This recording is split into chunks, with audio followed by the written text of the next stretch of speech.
Welcome to 3RR news bulletin. ముందుగా headlines. Hyderabad house లో Seychelles అధ్యక్షుడితో ప్రధాని మోడీ కీలక భేటీ.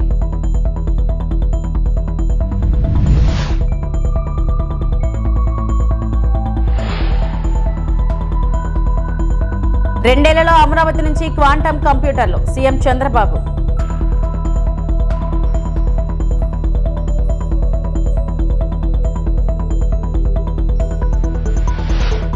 పల్లె పండుగ జల్ జీవన్ మిషన్ ద్వారా గ్రామాల అభివృద్ధికి డిప్యూటీ సీఎం పవన్ కళ్యాణ్ భారీ ప్రణాళిక.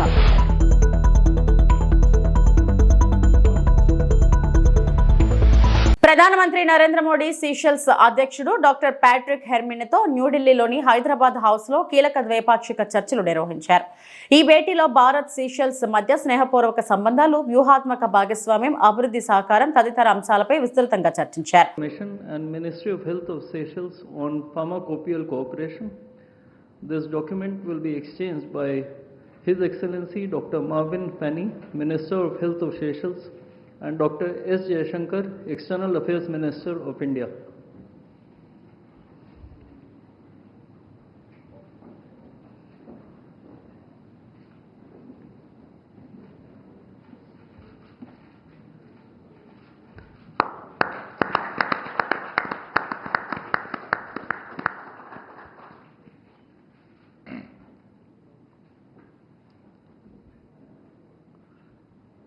The next document to be exchanged is the MOU between Indian Meteorological Department and Seychelles Meteorological Authority on technical and scientific collaboration. This document will be exchanged by Her Excellency Ms. Mary May Jeremy, Minister of Environment, Climate, Energy and Natural Resources of Seychelles, and Dr. S. Jayashankar, External Affairs Minister of India.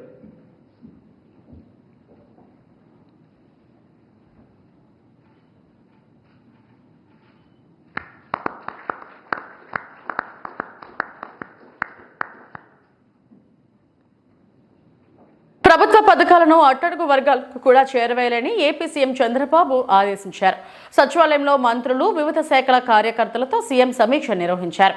ఈ సమావేశంలో జిల్లా కలెక్టర్లు, ఎస్సీలు virtual గా పాల్గొన్నారు. జీఎస్ఓపీ వృద్ధి rate, Swarnandhra 2047 vision లక్ష్యాలు, 10 సూత్రాల అమలు, ఆదాయార్జన శాఖలు, రాష్ట్రానికి వచ్చిన పెట్టుబడులు, పీపీపీ ప్రాజెక్టుల పురోగతిపై సీఎం సమీక్షించారు.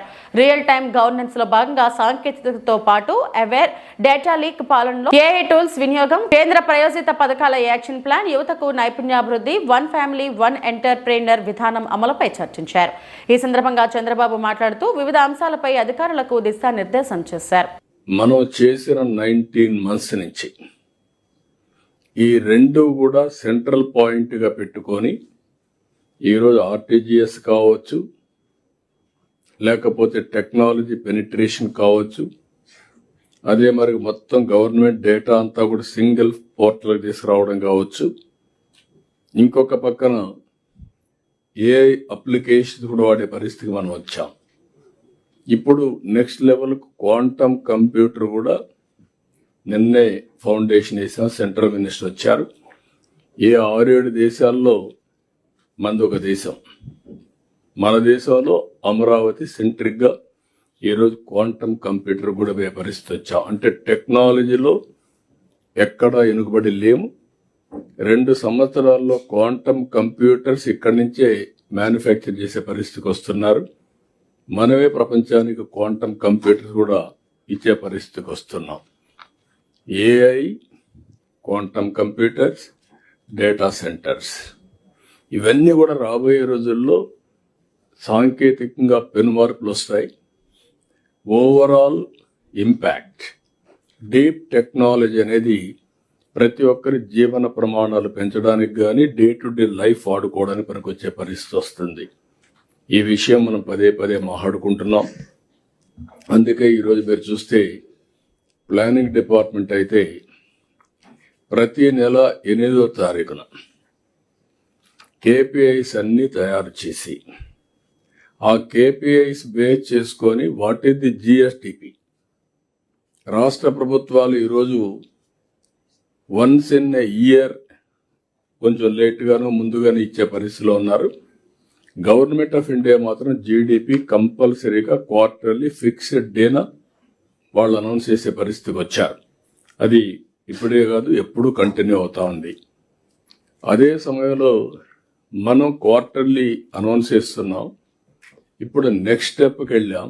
క్షేత్రస్థాయిలో అధికారులు ఉదాసీనంగా వ్యవహరించవద్దని డిప్యూటీ సీఎం పవన్ కళ్యాణ్ సూచించారు. క్షేత్రస్థాయి నుంచి పై స్థాయి అధికారి వరకు ఎవరికి వారు సక్రమంగా బాధ్యతలు నిర్వహించాల్సిందేనని చెప్పారు. సచివాలయంలో సీఎం చంద్రబాబు అధ్యక్షతన వివిధ శాఖల కార్యదర్శులతో నిర్వహించిన సమీక్షా సమావేశంలో పవన్ పాల్గొని మాట్లాడారు.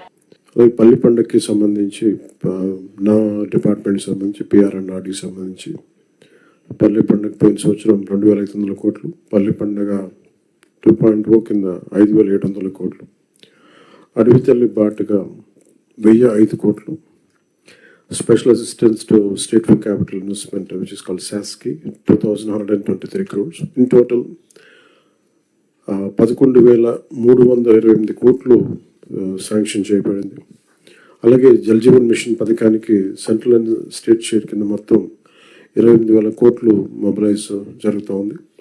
అందులో ఇప్పటికే దాదాపు 10,000 కోట్ల పనులు ప్రారంభమైనవి. అలాగే ఫారెస్ట్ డిపార్ట్మెంట్కి సంబంధించి 200 కోట్లు నగర వనాలు క్యాంపా ఫండ్స్ ద్వారా ఇవన్నీ ఉన్నాయి. డిస్పైట్ ఉన్న ఆర్థిక పరిమితులన్నింటినీ దాటి గవర్నమెంట్ చాలా ఉన్న తక్కువ రిసోర్సెస్ తోటి కీ డెవలప్మెంట్ ప్రోగ్రామ్స్ని ఇంప్లిమెంట్ చేయడానికి చాలా కట్టుబడి ఉన్నాం. గౌరవ ప్రధానమంత్రి శ్రీ నరేంద్ర మోదీ గారి సహకారం, వారి కమిటెడ్ లీడర్షిప్, అలాగే గౌరవ ముఖ్యమంత్రి నారా చంద్రబాబు నాయుడు గారి అనుభవం, ఈ ప్రోగ్రామ్స్ అన్నీ క్షేత్రస్థాయిలో దీని రిజల్ట్స్ చూడాలని మేము అందరం పనిచేస్తూ ఉన్నాం. మా అందరం కూడా కలిసి పనిచేయాల్సిన అవసరం ఉంది. This appointment and commitment must be clearly understood by the administration.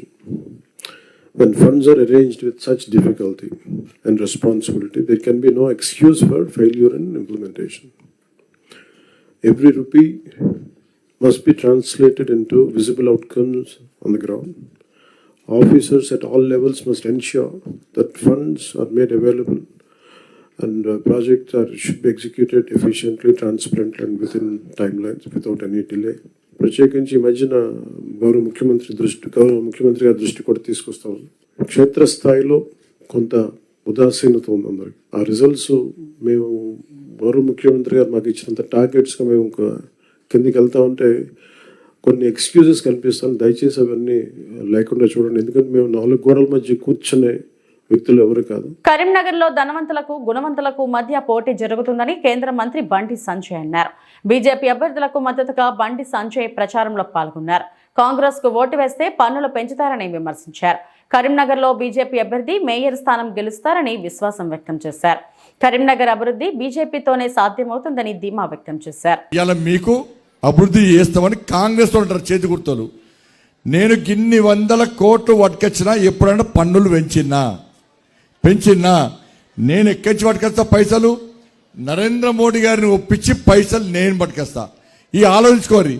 పన్నులు పెంచి మీకు మోర్లు కట్టుడు కావాలి, రోడ్లు తెచ్చుడు కావన్నా, పన్నులు పెంచకుండా ఢిల్లీ నుంచి పైసలు తెచ్చుడు కావన్నా ఒక్కసారి ఆలోచించుకోండి. ఇప్పటికే రోడ్లు ఏలో ఇళ్ళ కిరాయిలు ఉంటున్నారు. కనీసం కుటుంబాన్ని పోషించుకునే పరిస్థితి లేదక్క. కాబట్టి పన్నులు పెంచామని వాళ్ళు చూస్తున్నారు. పన్నులు పెంచకుండా అభివృద్ధి చేద్దామని నేను చూస్తున్నా. మోడీ గారికి కలిసి మొన్న సార్ నేను కరీంనగర్ పోతున్నా, నేను పార్లమెంట్కి ఇప్పుడు రాను సార్ అంటే, ఎందుకు అంటే ఎన్నికలు ఉన్నాయని చెప్తే మా మోడీ సార్ చెప్పిండు, నిన్ను గెలిపిస్తే మంత్రిని చేసిన, కరీంనగర్కు 1,400 కోట్ల రూపాయలు ఇచ్చిన, కానీ అది ఎవ్వరికీ ముట్టలే. కాబట్టి ఈసారి మేయర్ బీజేపీకి ఇవ్వమని చెప్పు, పువ్వు గుర్తు కొట్టేమని చెప్పు, వరద లెక్క నిధులు నేను ఇస్తా అని చెప్పి ఇలా మోడీ గారు చెప్తేనే ఇలా మీ దగ్గర వచ్చి మాటిస్తున్నాక. ఏమవుతుందంటే తెచ్చేది మేమే, అక్కడ మేయర్ ఉండాలి. మేయర్ మనోడు ఉంటే మేయర్కే శాంక్షన్ చేయొచ్చు. ఇండ్లు కానీ, రోడ్లు కానీ, మోరీలు కానీ అన్ని మేయర్ శాంక్షన్ చేయొచ్చు. ఈసారి మేయర్ పక్కా అవుతున్నాం. మనం అందరి ఆశీర్వాదంతో మేయర్ పక్కా అవుతున్నాం, దాంట్లో ఏమనమనం లేదు. కానీ అక్కడ మేయర్ మేము అయినప్పుడు ఇక్కడ ఎవరు గెలవాలి? ఎన్నికల ప్రచారంలో బూతులు మాట్లాడుతున్న సీఎం రేవంత్ రెడ్డికి పోలింగ్ బూత్లో ఓటర్లు తగిన గుణపాఠం చెప్పాలని మాజీ మంత్రి ఎమ్మెల్యే హరీష్ రావు పిలుపునిచ్చారు. సిద్దిపేట జిల్లా దుబ్బాక మున్సిపాలిటీ పరిధి 4, 5, 6 వార్డుల బారాస అభ్యర్థుల గెలుపు కోసం ప్రచారం నిర్వహించారు. హామీలపై ప్రజలు నిలదీస్తారనే భయంతోనే సీఎం రేవంత్ రెడ్డి మెదక్ జిల్లాకు రావట్లేదని విమర్శించారు. పారిశ్రామిక భూములు హిల్ టీపీ కుంభకోణం, అక్టోబర్లో విద్యుత్ కుంభకోణం, నవంబర్లో సింగరేణి కుంభకోణం, డిసెంబర్లో సీఎం కేఎల్ఎస్ఆర్ అంటే 6 గ్యారెంటీలు ఇస్తారు మనకు చెప్పింది కదా. 6 గ్యారెంటీలు ఇయ్యలే గాని ఆయన బినామీ కంపెనీకి 6,000 కోట్ల టెండర్లు మాత్రం కట్టబెట్టిండు రేవంత్ రెడ్డి. ఇగో గిదాను చేసేది దీనికోసమా నువ్వు ముఖ్యమంత్రి అయింది? ఏవి 6 గ్యారెంటీలు? దాని గురించి మాట్లాడే ముఖం లేదు. అందుకే నేను ఎందుకు నేను మీకు గుర్తు చేస్తున్నా అంటే ఈ ఎన్నిక మీకు ముఖ్యమైంది అన్న. నేనేం కొత్తగా ఎమ్మెల్యే అయ్యేది లేదు, ప్రభాకర్ అన్న అయ్యేది లేదు, కేసీఆర్ ఏమి ఎక్కేది లేదు, రేవంత్ రెడ్డి దిగిపోయేది లేదు. కానీ రేవంత్ రెడ్డికి సురుకు పెట్టాలి. రేవంత్ రెడ్డి బిడ్డ నువ్వు అవ్వ తాతలకు 4,000 ఇస్తాని మోసం చేసినావు, అక్క చెల్లెళ్లకు 2,500 ఇస్తాని మోసం చేసినావు. అందుకే దుబ్బాకలో నేను గుద్దితే నీకు దిమ్మ తిరగాలి. నేను రేపు పొద్దున అసెంబ్లీలో అడగద్దా రేవంత్ రెడ్డిని? ఏమని అడగాలి? ఇగో దుబ్బాకలో నువ్వు 4,000 ఇయ్యలేదు గనక, నువ్వు తులం బంగారం ఇయ్యలేదు గనక, నువ్వు కేసీఆర్ కిట్టు బంద్ చేసినావు గనక దుబ్బాకలు అందరు కలిసి నిన్ను సీరి చింతగట్టిను రేవంత్ రెడ్డి, ఇప్పుడన్నీ ఈరాబయ్య అంట అనద్దా? ఇది మీకోసం ఈ ఎన్నిక మీకు ముఖ్యం. లేకపోతే ఏమంటాడు రేవంత్ రెడ్డి? నేను 4,000 ఎగబెట్టినా, 2,500 ఎగబెట్టినా, ఉద్యోగాలు ఎగబెట్టినా, ఫీజు రియంబర్స్మెంట్ ఎగబెట్టినా, 2 సార్లు రైతు బంధు గోష్పారేసినా, అయినా నాకే ఓటేసి ఇచ్చేదే లేదు పో హరీష్ రావు కూర్చో అంటాడు అనడా? అవన్నీ మనకు రావాలంటే ఆయనకు సురుకు పుట్టాలనా వద్దా? ఆయనకు తెలిసి రావాలనా వద్దా? మోసం చేసిన వాడికి బుద్ధి చెప్పాలనా వద్దా? ఇంకో మాట అంటున్నా, ఇప్పుడు 2.5 ఏళ్ళైంది ఈ కాంగ్రెస్ గవర్నమెంట్ వచ్చి. 2.5 ఏళ్లలో దుబ్బాకలేదని ఒక్క పని చెప్తారా వాళ్ళు చేసింది? ఒక్క పని. ఇప్పుడు ఆ బస్టాండ్ ఎవరు కట్టిండ్రు? ఈ దుకాణం ఎవరు కట్టిండ్రు? ఏదన్నా చూడు, ఫైర్ స్టేషన్ ఎవరు తెచ్చిండ్రు? డబుల్ బెడ్రూమ్ ఇల్లు ఎవరు కట్టిండ్రు? ఆ స్కూలు కేసీఆర్ స్కూల్ ఎవరు కట్టిండ్రు? దుబ్బాకల రోడ్లు ఎవరు చేసిండ్రు? ఈ సర్కిల్ డెవలప్ చేసింది ఎవరు? అసలు ఏమన్నా ఒక్క పని 2.5 ఏళ్లలో కాంగ్రెస్ వాళ్ళు చేసిన పని ఒక్కటన్నా చూపిస్తారా? దుబ్బాకల ఒక్కటన్నా చూపిస్తారా 2.5 ఏళ్లలో? ఇక బీజేపీ వాళ్ళు వస్తారు, వాళ్ళు ఏమైనా చేసిండ్రా? బీజేపీ వాళ్ళు ఏమైనా చేసిండ్రా? ఇద్దరు ఒకటే. ఆయన హైదరాబాద్ లో గరుస్తాడు, ఈయన ఈ దుబ్బాకల గరుస్తాడు.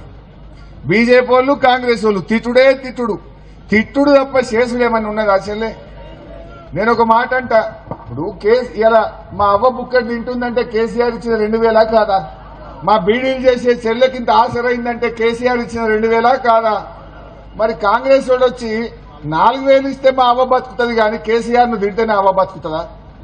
నా అవ్వకు 4,000 కావాలి, కేసీఆర్ ను తిట్టడెందుకు? అనంతపురం ఆర్డీటీ జేఏసీ పరిరక్షణ కమిటీ నేతృత్వంలో ఆర్డీటీ సంస్థను పరిరక్షించుకుందామని పెద్ద ఎత్తున సభ్యులు తీర్మానం చేశారు. ఆర్డీటీ సంస్థకు సంబంధించి ఎఫ్సీఆర్ఏ అందించడంలో కేంద్ర ప్రభుత్వం చేస్తున్న నిర్లక్ష్య వైఖరిని నిరసిస్తూ పెద్ద ఎత్తున నిరసన కార్యక్రమాన్ని నిర్వహించారు. ఆర్డీటీ సంస్థకు ఎఫ్సీఆర్ఏ అందిస్తామని కేవలం నెలల్లో రోజులు గడుపుతున్నారే తప్ప ఇప్పటి వరకు ఎలాంటి స్పష్టమైన హామీ లభించకపోవడంపై తీవ్ర ఆగ్రహం వ్యక్తం చేశారు. కేంద్ర ప్రభుత్వం 2021లోని ఆర్డీటీ సంస్థకు నిధులను నిలిపివేసిందని, రాష్ట్ర వ్యాప్తంగా 3,500 గ్రామాలకు చెందిన వారు ఆర్డీటీ సంస్థ ద్వారా అన్ని విధాలుగా లబ్ధి పొందుతున్నారని, దీనికి సంబంధించి ప్రత్యేక ఆర్డీటీ పరిరక్షణ జేఏసీ నేతృత్వంలో గత ఏడాది రాష్ట్ర ముఖ్యమంత్రికి వినతి పత్రాన్ని సమర్పించడం జరిగిందని తెలిపారు. అందులో భాగంగానే నేడు అనంతపురం జిల్లా కలెక్టర్కు ఆర్డీటీ జేఏసీ సభ్యులు ఆర్డీటీకి ఎఫ్ఎస్సీఆర్ఏ రెన్యువల్ చేయాలని కోరుతూ వినతి పత్రాన్ని సమర్పించారు. ఆర్డీటీ సమస్య కోసం అన్ని కుల ప్రజా సంఘాలు ఇంతకు ముందు చెప్పినట్ల రాజకీయ వామపక్ష పార్టీలను కలుపుకొని శక్తి వంచన లేకోకుండా దాదాపు 4-5 నెలలుగా ఉద్యమాలు చేసిన సంగతి మనందరికీ తెలిసిన విషయమే. మరి ఆ క్రమంలో ఈ ఉద్యమాలకు తలొగ్గినారో లేకుంటే ఈ ప్రజా వ్యతిరేక ఉద్యమానికి ఈ కూటమి ప్రభుత్వం భయపడిందో మాకు అర్థం కాలేదు. కానీ ఏది ఏమైనా కూడా ఆర్డీటీ ఎఫ్సీఆర్ఏ రిజిస్ట్రేషన్ చేయిస్తాం, ఆర్డీటీ ఎక్కడా పోదు మీతోనే ఉంటుందని చెప్పేసి ఈ గౌరవ రాష్ట్ర ముఖ్యమంత్రి చంద్రబాబు నాయుడు కుమారుడు ఈ జిల్లాకు వచ్చి ప్రకటించిన సందర్భాన్ని కూడా మేము అప్పుడు విన్న తర్వాత ఖచ్చితంగా ఈ కూటమి ప్రభుత్వం న్యాయం చేస్తుందని చెప్పేసి ఆశించినాం. మరి అదే విధంగా ఎవరైతే ఆర్డిటి సంస్థకు చైర్మన్ గా ఉన్నారో మాన్సో ఫెర్రర్ గారిని కూడా ఇక్కడున్నటువంటి మంత్రులు ఎమ్మెల్యేలు ఇంటికి పోయి మీ ఆర్డిటికి మేము అండగా ఉంటాము, ఆర్డిటిని కోసం వచ్చే విదేశీ నిధులకు అడ్డుకట్టు తొలగిస్తామని చెప్పేసి మాటలు చెప్పిన సందర్భాలు కూడా మాకు తెలుసు. మరి ఇట్లాంటి సందర్భంలో మరి ఖచ్చితంగా వీళ్ళు FCRAని అడ్డుకోరు, రిజిస్ట్రేషన్ జరుగుతుందని చెప్పేసి మేము ఆశించినాము, ఆలోచన చేసినాం. కాబట్టి తాత్కాలికంగా కొంచెం ఉద్యమాలకి దూరంగా ఉండాల్సిన పరిస్థితి ఏర్పడింది. మరి ఇప్పటికి నెలలు కావస్తున్నా వాళ్ళు చెప్పినటువంటి మాయ మాటలు మమ్మల్ని భ్రమల్లోకి ముంచాయని చెప్పేసి తేటతెల్లమైంది, అర్థమైంది. కాబట్టి మరి తదుపరి ఉద్యమాలకు శ్రీకారం చుడుతున్నాం. ఎందుకంటే రాజకీయ నాయకులకు అలవాటైన అంశం ఏమంటే ఈ పేద ప్రజలను నమ్మించడం, మోసం చేయడము, భ్రమలు కల్పించడము అందరికీ తెలిసిన విషయమే. అదే క్రమంలోనే మా మీద కూడా వీళ్ళు ప్రయోగాలు చేశారు. వీళ్ళ ప్రయోగాలను గుర్తించాం, గమనించాం. కాబట్టి మరి తర్వాతి దశల వారి ఉద్యమాలకు శ్రీకారం చుట్టాలి. ఖచ్చితంగా మీరు అడిగిన ప్రశ్నల్లో భాగంగా అవసరమైతే ఢిల్లీ వరకు కూడా ఈ ఉద్యమాన్ని తీసుకెళ్తాం. నరేంద్ర మోడీ, అమిత్ షాలకే కాదు, ఎవరికైనా కానీ ఈ ఉద్యమ సెగ తాకుతుంది. ఇది ఒక జిల్లా సమస్య కాదు, తెలుగు రాష్ట్రాల సమస్యగా కూడా ముడిపడి ఉంది. మరి అటువంటి సందర్భంలో ఈ ఆర్డిటిని సాధించుకునేంత వరకు కూటమి ప్రభుత్వం, బీజేపీ, జనసేన, తెలుగుదేశం ఈ పార్టీలు వెంటనే గుర్తించి గమనించి వారు చెప్పిన మాయ మాటల నుంచి బయటకు వచ్చి వెంటనే ఆర్డిటి FCRA రిజిస్ట్రేషన్ చేయించకపోతే మాత్రం ఖచ్చితంగా ఈ ఉద్యమాన్ని ఆపేది లేదు. వీళ్ళు మాయ మాటలు ఇక నుంచి నమ్మేది లేదు. మేము సాధించుకునేంత వరకు పోరాడి తీరుతామని చెప్పి తెలియజేసుకుంటున్నాం. ఈ 60 సంవత్సరాల కాలంలో ఈ దేశంలోనే కాదు, ఈ రాష్ట్రంలో అన్ని రాష్ట్ర ప్రజలకి తెలుసు ఆర్డిటి 60 సంవత్సరాలుగా మన రాయలసీమ జిల్లాలో దేశవ్యాప్తంగా మరి సేవలు అందిస్తుంది. విద్య, వైద్యం, ఉపాధి, ఉద్యోగ అవకాశాలు, మరి అదేవిధంగా పేదవారికి మరి ఆర్డిటి సేవలు, ఎనలేని సేవలు, మరి అవి అమ్మా పెట్టదు అడక్కా తిన్నదనే సాధనంగా ఈరోజు కూటమి ప్రభుత్వం సంవత్సర కాలంలో ఈ జిల్లాలో పెద్ద ఎత్తున రాష్ట్ర వ్యాప్తంగా, దేశవ్యాప్తంగా ఉద్యమం తీసివేదలకే మరి ముఖ్యమంత్రి గారు నారా లోకేష్ గారు ఈ జిల్లాలో ఉన్నటువంటి మంత్రులు, ఎమ్మెల్యేలు అదే వచ్చేసింది, రెన్యువల్ చేసాం, ఆర్డిటిని రెన్యువల్ చేసేసాం, ఇచ్చేసాం, ఇంకా ఎటువంటి సమస్య లేదని చెప్పినటువంటి ముఖ్యమంత్రి, అదేవిధంగా విద్యాశాఖ మంత్రి మరి ఏం చేస్తున్నారు ఈ 3 నెలల కాలం కానీ చెప్పి ఈరోజు సిపిఐ పార్టీగా, దళిత సంఘ జేఏసీలుగా ఈరోజు అడుగుతున్నాం. 3 నెలలుగా ఇప్పటికీ కూడా మరి ఏమాత్రమో రెన్యువల్ చేయడంలో నిర్లక్ష్యం వహిస్తున్నారు. పేదవారికి ఆర్డిటి హాస్పిటల్లో వైద్యం అందడం లేదు, ఉద్యోగాలు, జీతాలు ఇవ్వలేని పరిస్థితి ఉంది. ఈరోజు ఆర్డిటిని మూసేసుకునే పరిస్థితి ఈ రాష్ట్ర కూటమి ప్రభుత్వం తీసుకొస్తుంది. దీనికి కేంద్రంలో బీజేపీ ప్రభుత్వం దీన్ని ఎటువంటి ఆర్డిటి సేవలు కొనసాగించుకునే దుర్మార్గమైన ఆలోచనతో ఉంటే ఈ రాష్ట్రంలో కూటమి ప్రభుత్వం దానికి ఒత్తాస పలుకుతోంది. ఇప్పటికైనా సరే ఆర్డిటి సేవలు కొనసాగించే విధంగా కూటమి ప్రభుత్వం చర్యలు తీసుకోకపోతే ఈ రాష్ట్రంలోనే జిల్లాలో పెద్ద ఎత్తున అన్ని వామపక్ష పార్టీలు, దళిత సంఘాలు, ప్రజాతంత్రవాదులు కలుపుకొని పెద్ద ఎత్తున ప్రజాప్రతినిధుల ఇళ్లను ముట్టడిస్తామని చెప్పేసి ఈ సందర్భంగా తెలియజేస్తున్నాం. 2 నెలల కాంగ్రెస్ పాలనలో రాష్ట్రంలో ఒక్కటంటే ఒక్క అభివృద్ధి పని జరగలేదని మాజీ మంత్రి కేటీఆర్ ఆరోపించారు. ఎన్నికల్లో ఇచ్చిన హామీలను పక్కన పెట్టి స్కామ్లకు తెరలేపారని విమర్శించారు. భూపాలపల్లిలో మున్సిపల్ ఎన్నికల ప్రచారంలో పాల్గొన్న కేటీఆర్ బీఆర్ఎస్ అభ్యర్థులను గెలిపించాలని కోరారు. సింగరేణిని రేవంత్ రెడ్డి ఆయన బావమర్ది దోచుకున్నారని మండిపడ్డారు. ఓటుకు నోటు కేసు చివరి దశకు రావడంతో ఫోరెన్సిక్ ల్యాబొరేటరీలో అగ్గిపెట్టారన్నారు. హామీలు అమలు కావాలంటే ఎన్నికల్లో కాంగ్రెస్ పార్టీకి తగిన బుద్ధి చెప్పాలన్నారు. రేవంత్ రెడ్డి బావమర్ది ఫోన్ చేస్తాడు, రే నువ్వు టెండర్ వేయకరా అంటాడు. టెండర్ వేయకరా అనగానే అవతలోడు బుగులు పడి వేయకపోతే మంచిదట, కానీ దబ్బన వేద్దాం అనుకుంటే ఇటు సర్టిఫికెట్ ఇయ్యడట. సర్టిఫికెట్ ఇస్తేనే టెండర్ వేయాలన్నట. గట్ల మే 25 నుంచి మొదలుపెట్టి ఇప్పటిదాకా 6,000 కోట్ల రూపాయలు బావమర్దికి రేవంత్ రెడ్డి రాసిచ్చిండు.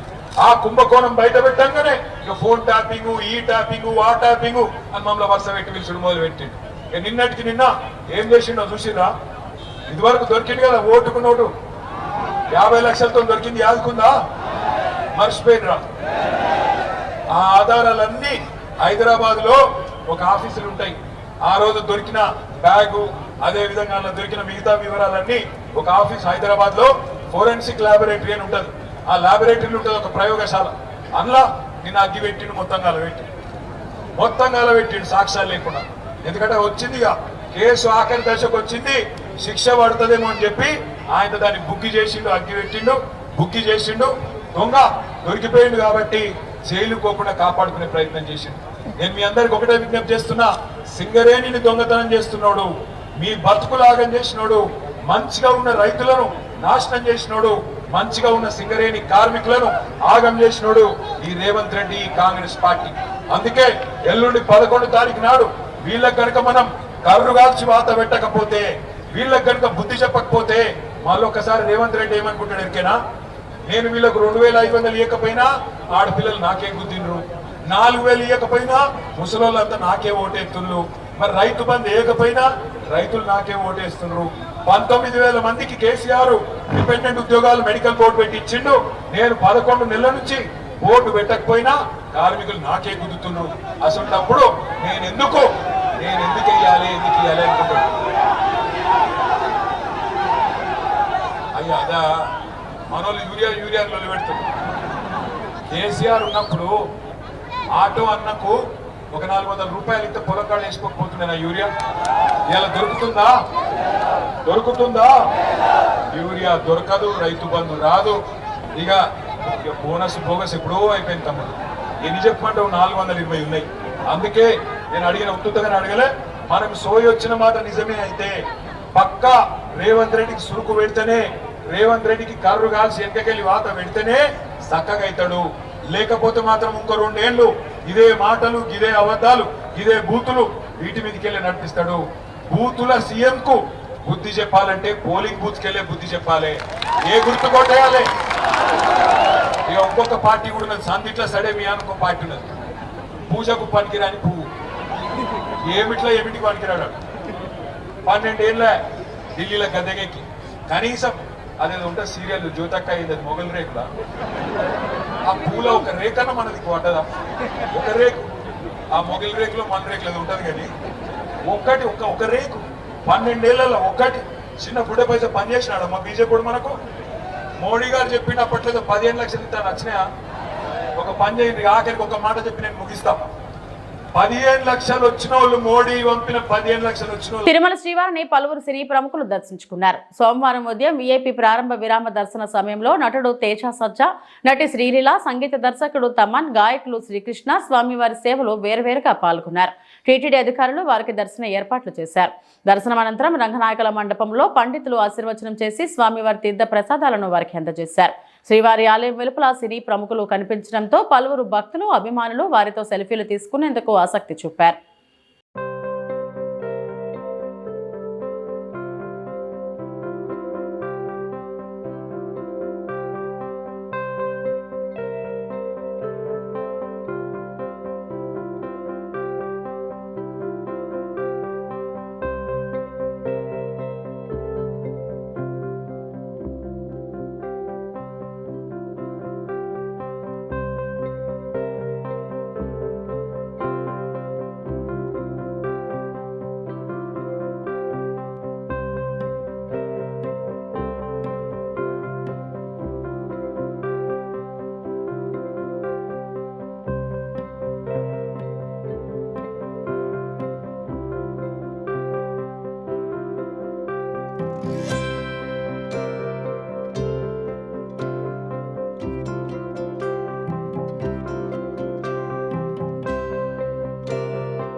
శ్రీకాళహస్తి దేవస్థానం వారిచే పట్టు వస్త్రాల సమర్పణ.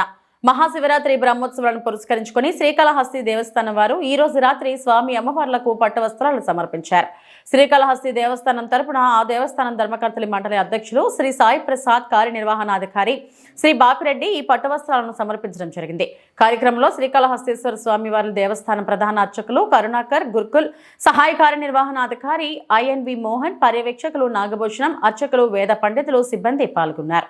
ఈ సమర్పణ కార్యక్రమంలో ముందుగా ఆలయ రాజగోపురం వద్ద సాంప్రదాయాన్ని అనుసరించి ధర్మకర్తల మండలి అధ్యక్షులు శ్రీ పోతుకుంట రమేష్ నాయుడు, దేవస్థానం కార్యనిర్వహణాధికారి శ్రీ ఎం శ్రీనివాసరావు, అధికారులు, అర్చకులు, వేద పండితులు శ్రీకాళహస్తి దేవస్థానం అధికారులకు స్వాగతం పలికారు.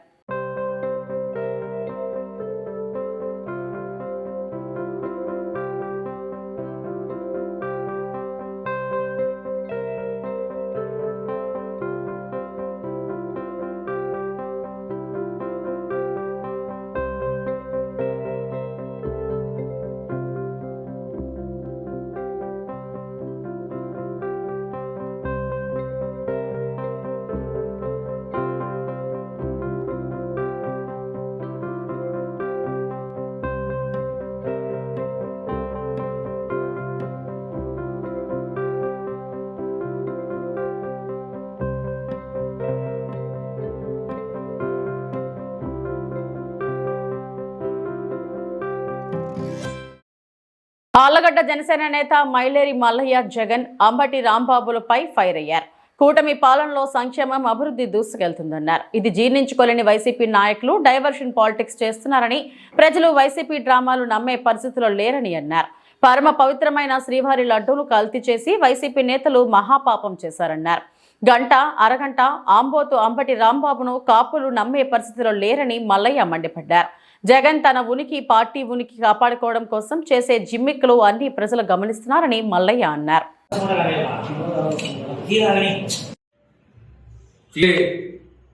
తిరుపతి తిరుమల దేవస్థానంలో గత వైఎస్ఆర్సీపీ ప్రభుత్వం వారి పరిపాలన జరిగినటువంటి ఏదైతే రాష్ట్ర ముఖ్యమంత్రి శ్రీ నారా చంద్రబాబు నాయుడు గారు, అలాగే ఆంధ్రప్రదేశ్ డిప్యూటీ సీఎం శ్రీ కొణిదెల పవన్ కళ్యాణ్ గారు, కూటమి ప్రభుత్వం ఏదైతే గత వైఎస్ఆర్సీపీ పరిపాలనలో కోట్లాది మంది ప్రజలు హిందూ దేవునిగా కొలిచేటువంటి శ్రీ వెంకటేశ్వర స్వామి గారికి ప్రీతి పాత్రిగా ఇచ్చేటువంటి ప్రసాదం లడ్డూలో కల్తీ జరిగిందనే విషయాన్ని గతంలో చంద్రబాబు గారు, పవన్ కళ్యాణ్ గారు ఇంతకుముందు మాట్లాడడం జరిగింది. ఈరోజు వైఎస్ఆర్సీపీ డైవర్షన్ పాలిటిక్స్ తో ఏదైతే లడ్డూలో కల్తీ జరిగిందని ప్రతి ఒక్క రిపోర్టు కూడా, టీటీడీ ప్రసాదంలో కూడా కల్తీ జరిగిందని ప్రతి రిపోర్టు ఈరోజు రావడం జరిగింది. వాటిని కప్పిపుచ్చడానికి, వారి చేతగానితనానికి, వారు చేసిన హిందువుల మనోభావాలు దెబ్బతీసే నిర్ణయాలు తీసుకునేదానికి రాష్ట్ర ప్రజలను ఈ రోజు డైవర్షన్ చేయడానికి డైవర్షన్ పాలిటిక్స్ వైఎస్ఆర్సీపీ చేస్తుంది. పవన్ కళ్యాణ్ గారు గతంలో కూడా చెప్పారు, ఎక్కడా జంతువుల నుంచి తీసినదని ఆయన ఏ రోజు కూడా మీడియా ముందు చెప్పలేదు. మీరు కావాలంటే గతంలో పవన్ కళ్యాణ్ గారి వ్యాఖ్యలు కూడా చూడండి. కేవలం లడ్డు ప్రసాదంలో కల్తీ రసాయనాలు వాడి. ఇవి ఇప్పటివరకు నా బులెటిన్ అప్డేట్స్. నమస్తే.